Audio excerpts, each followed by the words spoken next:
What is the difference between you and your dead body? Seriously, from the instant you go from being alive to dead, what changed within your body? Well, let's examine this. We know dead bodies lose functionality of their organs. In the most basic sense, these organs stop moving the way they are supposed to. This movement can be macro or microscopic, from the heart stopping its beating to a liver stopping its filtration and secretion. This loss of movement happens because there has been a loss of signals, and the root of all signals in the body is the nervous system, and the king of the nervous system is the brain. The brain makes these signals from an unimaginably complex set of connections within itself. When this complex system stops, you go from alive to dead, from conscious to unconscious. And who are we if not our consciousness? No, seriously, the real you that is experiencing being you is nothing other than your consciousness. Don't believe me? Then maybe this thought experiment will persuade you. This thought experiment is inspired by the book Untethered Soul by Michael A. Singer. And it goes a little something like this. Imagine you are in a room and in it are some people and a piano. Now imagine the piano disappears. Would you still be there? You might say, yes, of course I would still be there. I am obviously separate from the piano. Now, the people in the room disappear. Would you still be there? Again, you might say, well, yes, I quite enjoy being alone actually. Now, even the room dissolves into nothingness. Would you still be there? Would you still be existing? Now you're beginning to think, well, I may be floating in a dark abyss, but I still exist. Good.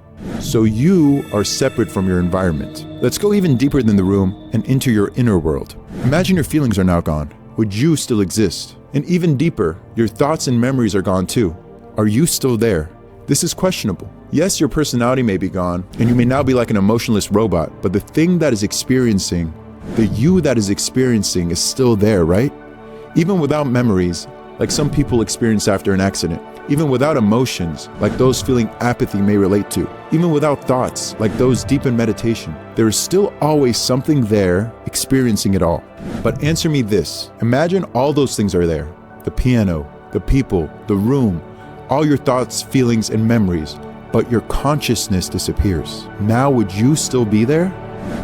Oh, you see? You are gone.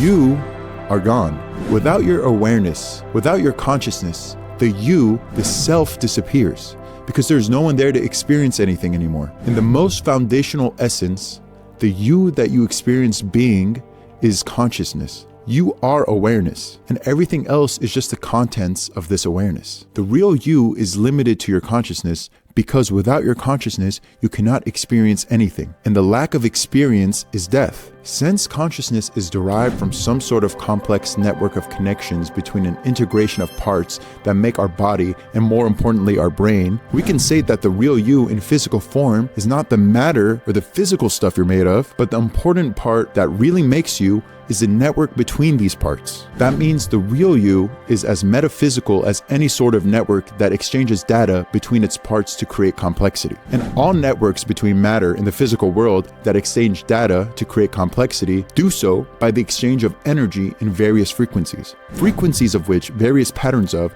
and arrangements of create different outcomes of complexity. Because theoretically, if we modeled every single connection within your brain to exact detail into a computer, we could upload you into a computer and have an indistinguishable version of you with a consciousness potentially. This concept is called uploaded intelligence, which is explored beautifully in the show Pantheon.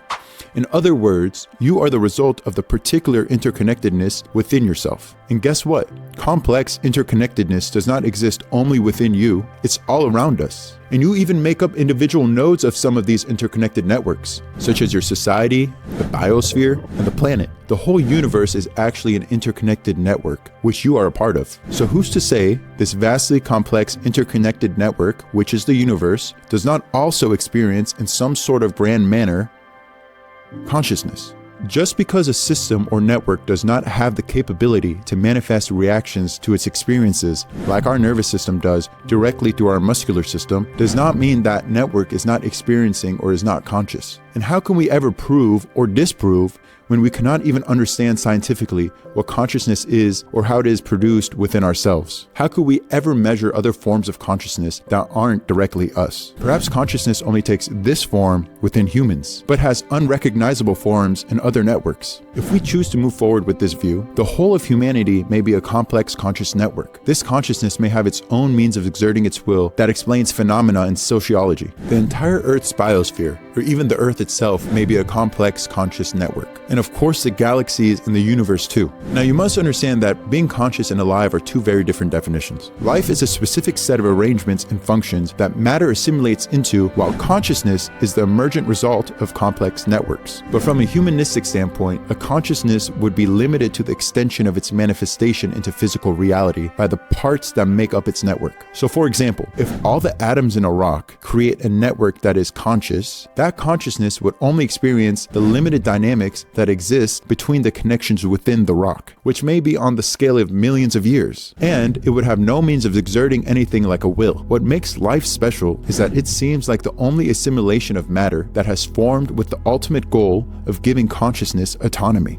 What is my point with all this? I'm saying that maybe you are much more than you realize, and maybe by slowing down and taking a step back, you can see the oneness that exists between all of us and everything in the most grand and holy way imaginable.